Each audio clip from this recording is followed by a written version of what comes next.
Voilà, on a continué l'émission, nous allons pour la troisième et dernière partie de l'émission. Nous allons attendre là, et on cas pratique, même je ne sais pas, ça a passé dans le monde là, fait pays violent, on regarde comment que gouvernance a fait dans le monde là, et comment acteurs yo entre eux-mêmes a évolué en quelque sorte. En Haïti, tout le monde critique fonds monétaire, c'est pas c'est fonds monétaire, c'est pour Haïti au fait, ou comme pour pays qui pauvre. Non. Si on a un problème en France, on a fait balance des paiements, fonds monétaire pas en France. Si le fait en Angleterre, il y a même bagaille. Mais pays ça, on connaît que le fait que yo géré avec une gouvernance beaucoup plus solide, yo can éviter en quelque sorte. Bon parfois, nous tellement des politiciens désordre, nous tellement un manque de responsabilité de notre pays dans la finance publique, et bien le plus facile pour aller dans ce pays ça. Entendez, le pays Maroc, comment que fonds monétaire se font rapport, d'ailleurs, on parle d'une semaine, ça fait 2 semaines de fait pareil pour nous staff monitor programme là, parce que c'est un programme de référence, donc même il y a un coup de l'extérieur pour regarder tous les résultats que l'économie réelle ou que l'économie financière ou pour remettre au rapport, ou pas obligé d'exécuter. On n'a pas exécuté, mais il y a des conséquences en quelque sorte. Et nous-mêmes, société civile, là, tout, nous-mêmes acteurs secteur privé, eh bien, ce n'est pas pour nous quitter le Fonds monétaire, c'est seulement avec Banque centrale, avec le ministère des Finances qu'on a fait, parce que finalement, c'est des partis pour nous dans le pays. C'est une responsabilité de nous regarder ce qui a passé. Le rapport, ça va supposer aider nous garder comment le pays a évolué avec, j'aime dire là, des acteurs externes. Il y a des gens dans le pays qui sont supposés faire ça, mais acteurs externes tout aussi importants également pour nous comprendre ça. Donc, on regarde les pays Maroc qui recevoir le rapport par là et comment il a fait discussion au niveau des médias, de la presse. Et comme il fait publier sur Haïti, pour que nous comprenions, mais pour qui ça document ça, il faut que nous approprions, nous pour nous garder. Et ça va permettre que nous retournions encore dans le travail que nous avons fait dans le début d'année.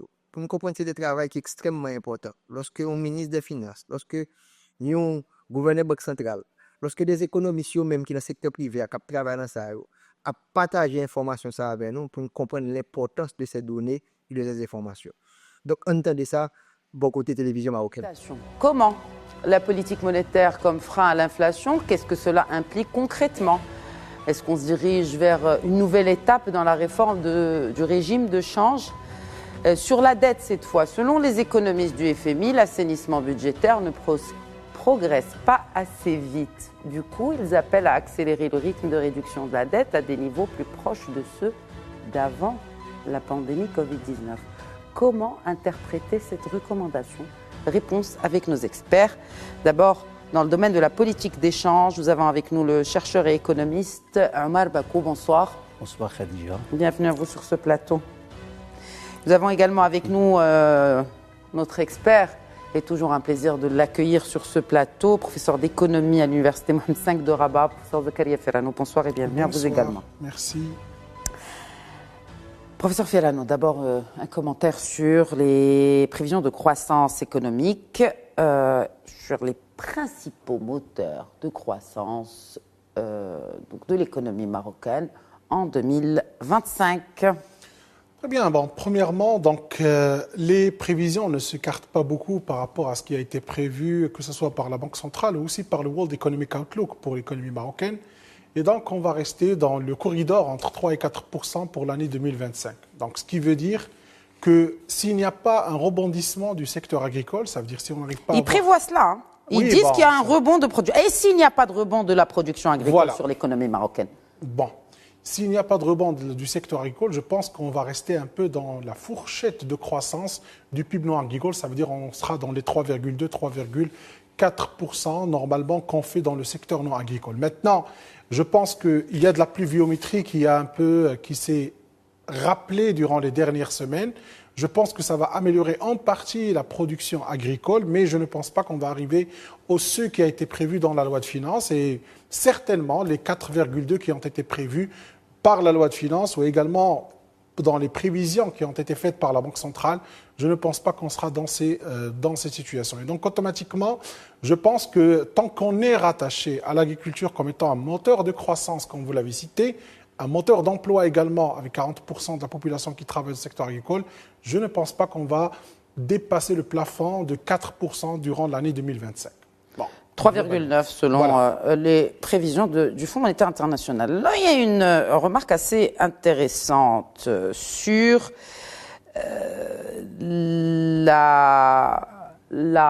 l'épargne des recettes exceptionnelles. Pourquoi le FMI recommande d'épargner une partie des recettes exceptionnelles en sachant qu'ils ont félicité le Maroc sur les réformes fiscales en l'occurrence? Très bien. Bon, là, je ne rejoins pas beaucoup le FMI parce que je ne suis pas d'accord qu'il faut utiliser les excédents, je dirais, qui ont été générés à travers la politique fiscale de l'État. Bon, nous sommes tous d'accord qu'il y a vraiment de la liquidité supplémentaire qui est rentrée à travers la réforme de la fiscalité sur 3 séquences, IS, TVA et IR, et également avec l'amnistie fiscale qui a permis aussi de générer quelques 6 milliards de dirhams pour le trésor de l'État. Mais je ne suis pas tout à fait d'accord avec cette recommandation des FMI, particulièrement parce que je pense que cet argent supplémentaire, peut-être qu'il ne devra pas partir à l'épargne. Nous avons suffisamment d'épargne publique. Nous parlons d'à peu près 645 milliards de dirhams qui est dans l'épargne, qui est toujours dans le marché. Il n'est pas alloué de façon efficace et on le sait parce que ça ne permet pas de bénéficier au tissu productif, surtout les PME, les très petites entreprises et aussi les micro-entreprises. Et donc là, rajouter ce reliquat, ou je dirais ce supplément de liquidité vers l'épargne, je ne pense pas que c'est une très bonne solution. Vers la dette. Par contre, pour rémunération de la dette, Oui. on parle de l'intérêt. On ne parle même pas de la dette. Et donc là, moi, je considère qu'il faut obligatoirement que cette marge de liquidité soit drainée vers des réformes structurelles de l'économie marocaine et surtout la réforme de la protection sociale et aussi les réformes qui touchent un peu les secteurs productifs. Réformes et autres chantiers très budgétaires. Voilà. Nous allons y revenir. L'inflation. Alors, bon, un des moteurs de croissance, professeur Bakou, il y a bien sûr la consommation interne. Or qu'en même temps, l'inflation devrait repartir à la hausse. Et ce que recommandent, entre autres, les équipes du FMI, c'est que Bank el-Maghreb continue sur une politique monétaire qu'il juge appropriée. C'est le terme qui a été utilisé. Alors, par contre, il recommande de transitionner vers un dispositif de ciblage de l'inflation pour Bank el-Maghreb. Comment? Est-ce que c'est que par rapport au taux directeur ou il y a d'autres mécanismes? Par rapport à la question du ciblage d'inflation, en principe, on met en place une politique de ciblage d'inflation, une politique monétaire adoptée selon le mode de ciblage d'inflation, en principe, lorsqu'on opère une transition vers un régime de change plus flexible ou flottant. Parce que politique de ciblage d'inflation signifie, par opposition à une politique de ciblage monétaire, signifie que le ciblage monétaire, c'est-à-dire la mise en place de normes monétaires, n'est plus relié au prix. Et donc, il faut aller vers une autre politique où les mécanismes d'intervention de la Banque centrale, et notamment les instruments qu'elle va cibler, doivent être des instruments variés et reliés au taux d'inflation. Plus exactement, c'est-à-dire en partant de l'idée que la monnaie, donc on ne va plus rester dans une gouvernance ciblant un taux de progression de la masse monétaire à travers notamment le taux d'intérêt directeur, on ira vers un autre système où la Banque centrale va mobiliser un certain nombre d'instruments éclectiques pour aboutir à la maîtrise du taux d'inflation. Plus exactement, c'est que, en principe, pour un pays qui présente une configuration comme celle du Maroc ou marquée par un taux d'ouverture de l'économie marocaine assez important, le taux de change impacte fortement le niveau des prix et donc par conséquent, lorsqu'on va transiter vers ce système où le taux de change sera appelé à varier d'une ampleur très importante. Donc, il faut que la Banque centrale, donc Bank el-Maghreb, intègre dans ses instruments de maîtrise du taux d'inflation le taux de change. Plus exactement, c'est qu'elle va, plus concrètement, elle va concevoir un modèle dans lequel il y aura un certain nombre de variables qui impactent l'inflation. Et parmi ces paramètres, il y aura le taux de change. Alors, sur la question, Oui. si vous permettez. Bien Très bien. sûr, Zakaria Ferran. Bon, juste pour mettre un peu de pédagogie. Donc là, la Banque centrale, elle gère la politique monétaire. Et la politique monétaire, son objectif, c'est l'inflation. La Banque centrale, elle pourra suivre 3 types de stratégies. Elle a le choix entre 3 stratégies. Première stratégie, c'est un ciblage monétaire. Il a disparu depuis les années 80, lorsqu'il y avait le détachement de l'inflation d'une source monétaire. Il reste 2 types de stratégies. La première, c'est une stabilité des prix. C'est ce qu'on trouve aujourd'hui dans les statuts de Banque El Maghrib. Banque El Maghrib, aujourd'hui, son objectif, c'est d'assurer la stabilité des prix. Attention, je parle d'une prérogative légale dans les statuts de Banque El Maghrib. Ça veut dire, et la 3e stratégie, je vais revenir à ce que je veux dire, la 3e stratégie, c'est une stratégie de ciblage d'inflation. Donc nous avons les 3. Le Maroc, aujourd'hui, il est dans la stabilité des prix. Donc la Banque centrale, elle fait de la politique monétaire à travers la stabilité des prix. Via le taux directeur. Oui. Qu'est-ce que ça veut dire? Bon, via le taux directeur, je vais y revenir. Qu'est-ce que ça veut dire? Ça veut dire que lorsqu'on fait ce choix, la Banque centrale nous dit de façon implicite qu'elle ne maîtrise pas les canaux de transmission sur le plan scientifique et sur le plan opérationnel. Et donc, lorsqu'elle n'arrive pas à maîtriser les canaux de transmission de sa politique monétaire, elle ne peut pas faire du ciblage d'inflation. D'accord? J'explique à ceux qui nous écoutent. Un ciblage d'inflation, ça veut dire quoi? Ça veut dire que la Banque centrale, à chaque fois qu'elle va prendre une décision, elle va nous dire sur son horizon quelle est sa cible. Ça veut dire je cible sur un horizon d'1 an et demi 2%.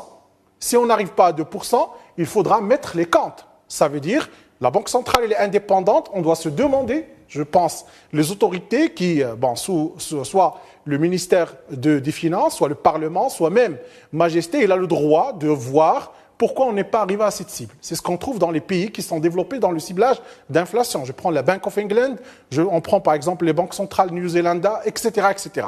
Ceux qui sont très développés dans le ciblage d'inflation. Donc très simplement, un ciblage d'inflation, vous mettez une cible, il faut arriver à cette cible-là à travers des instruments. Ces instruments, le premier instrument phare du ciblage d'inflation, c'est le taux directeur. Maintenant, c'est quoi le lien avec le régime de change? Le ciblage d'inflation, il ne peut pas marcher si on n'a pas un régime de change qui est flexible. Il y a des cas particuliers. Flexible jusqu'à où? Flexible, ça veut dire flottant, c'est le marché qui détermine. Est-ce que flottant, c'est flexible? Parce qu'il y a flexible et flottant. Parce que le FMI veut que le dirham soit flottant. Tout entièrement. Flottant, ça veut dire... Là, pour l'instant, on est à une flexibilité du dirham qui fluctue de 2,5 à 5% dernière Qu'est-ce que ça veut dire flexibilisation en 2020. Qu'est-ce que ça veut dire le flottement pour le FMI? Ça veut dire qu'il ne faut plus que la Banque centrale intervienne sur le marché de change. Ça veut dire qu'il faut que le dirham soit déterminé par l'offre et la demande sur le marché de change. Pourquoi Banque El Maghrib refuse d'adopter ce flottement total du dirham? Parce que je suis tout à fait d'accord avec Banque El Maghrib sur le plan pragmatique. Pourquoi? Parce que scientifiquement, on n'a pas encore les prérequis pour passer vers un régime de change flottant. C'est quoi ces prérequis? 1. Compétitivité.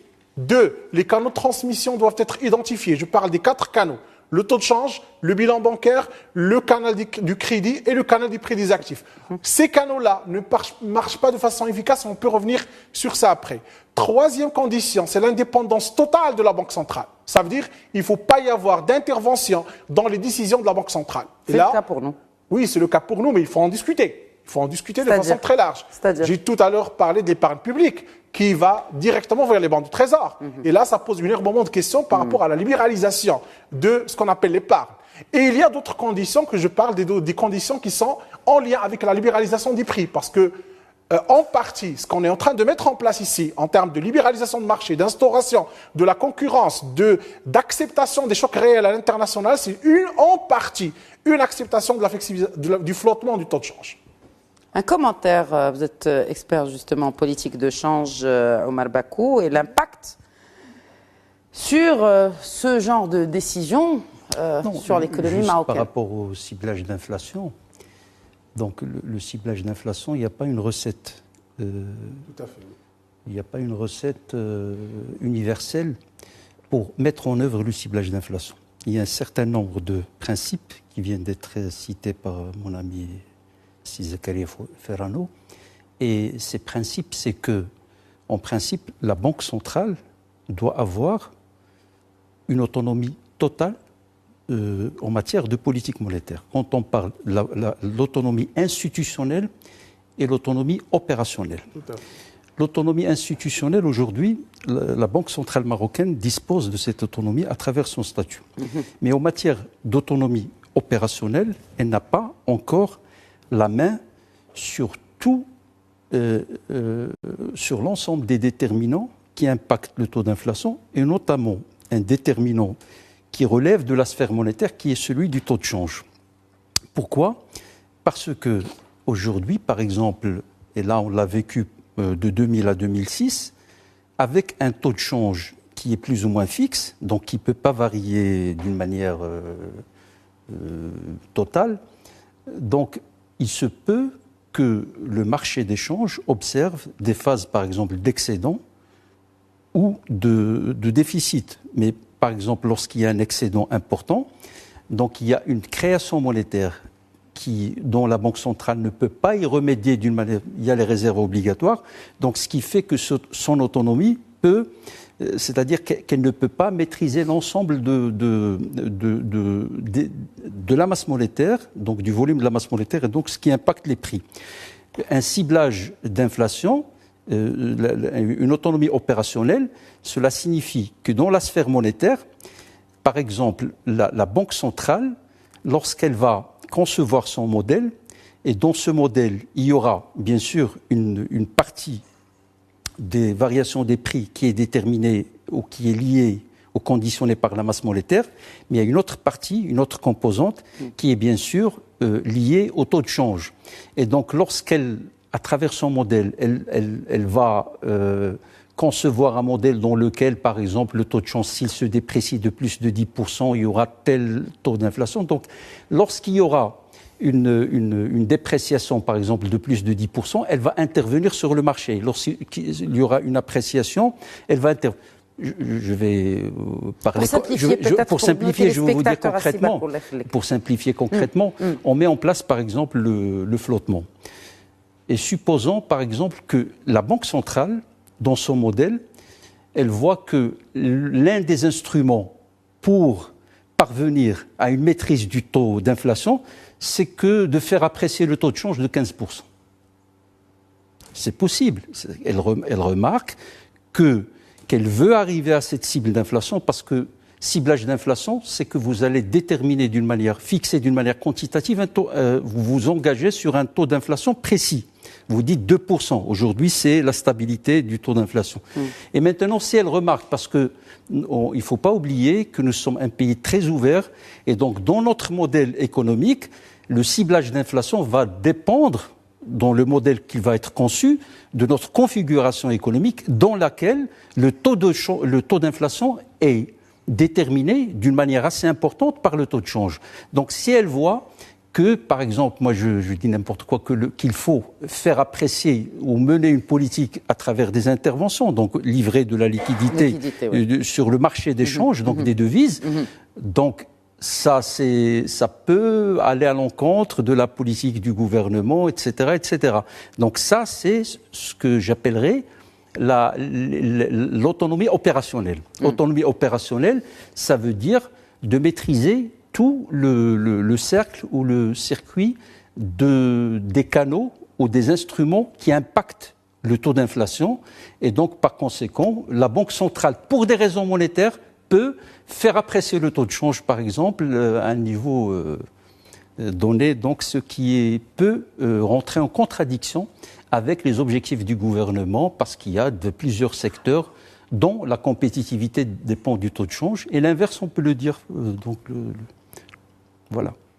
Voilà, on a pu excuser peut-être auditeurs, auditrices, téléspectateurs, téléspectatrices ont mené un petit peu lourd, ça très technique, mais c'est pour nous capable de montrer nous que en pile débat de fait dans le mois de janvier, retrouver dans ça parler là, on vient de parler avec le ministère des Finances de croissance économique, pas vrai? Parce que ça fait 6 ans que nous pas arrivé à faire économie en croître. On a regardé sur le graphique, ça partie rouge là, montrer que nous en bas de l'eau. Et le pas de croissance économique, ça veut dire que pas de richesse qui est dans le pays. Qu'est-ce qui est richesse? C'est le monde qui travaille.